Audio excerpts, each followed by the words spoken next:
It's a fictional book about two girls who were cousins and best friends when, unfortunately, one of them passed away.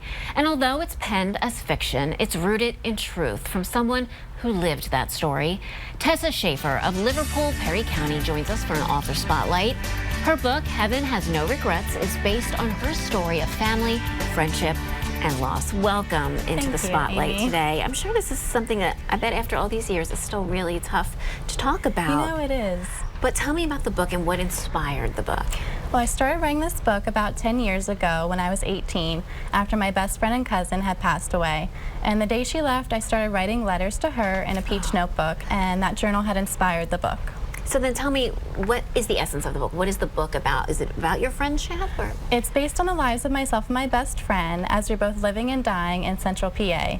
It's a book about life, love, and letting go as the 18-year-old narrator in the book is freshly grieving her loss. Flashbacks then from each girl's point of view alternate chapters to tell Faith and Mackenzie's own stories of struggle and survival. Interesting. While secondary characters such as the boy with the mohawk and the girl with the tattoos show up in the narrator's heartbreaking 5-day story timeline, as well as in the flashback scenes. All of the timelines quicken and converge to reveal hope, healing, and why heaven has no regrets. And you're smiling.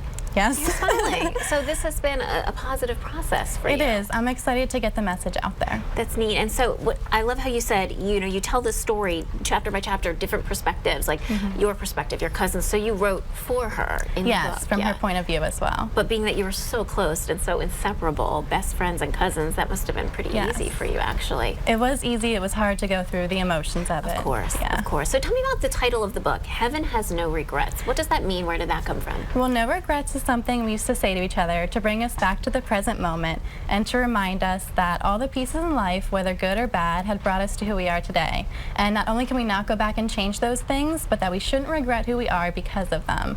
And I think it's about taking things, moving forward in a positive direction, and the title's what I think she would really want people to know and to remember, that you can't go back, you have to keep moving and not to have regrets.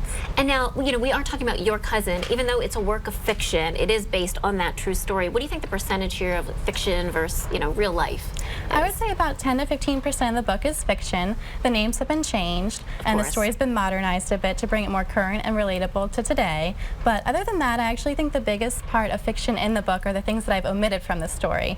For example, there was a whole other cast of characters who really did live through this story with us in real life who aren't in the book. Oh, interesting. And the characters who are in the book, none of them have names or a whole lot of background story. And that was done to highlight that this story is about Faith and Mackenzie, and that Heaven Has No Regrets is about their truth. So then where can we find the book? The book's available on Amazon.com. It's also available at heavenhasnoregrets.com. And we also have a Facebook page for the book where we'll be listing upcoming events for the year, and we'll be giving away 5 free journals this week. Ooh, so very good. I hope everyone checks it out. Because this is based sort of on the writing in this journal that you have penned after your cousin's death. Thank you so much for being in our Author Spotlight today. What a beautiful book and a beautiful tribute to your best friend. Well, you may